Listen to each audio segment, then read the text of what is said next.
मुजम्मल देखो यार, जिस तरह मर्द ये ख्वाहिश करता है ना कि उसकी बीवी खूबसूरत हो, बीवी भी ये ख्वाहिश करती है कि उसका मर्द खूबसूरत नज़र आए। ठीक है, मर्द यहाँ पे गलती क्या करते हैं, वो समझते हैं मैं मर्द हूँ इसलिए मुझे पसंद किया जाए। नहीं, आप मुझे बताएं कि जिसने ये सवाल किया बंदे ने, ठीक है, कि पिछली दफ़ा अपनी बीवी के लिए कब इसने बेहतरीन लिबास ज़ेबतन किया था।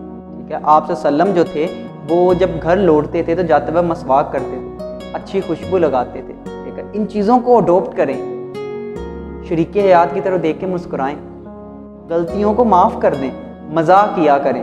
ये सारी चीज़ें जो होती हैं मिलके एक बेहतर माहौल बनाती हैं। हम समझते हैं कि सिर्फ औरत का मतलब है घर बनाना, औरत का मतलब घर बनाना नहीं है, मर्द और औरत मिल के घर बनाते हैं।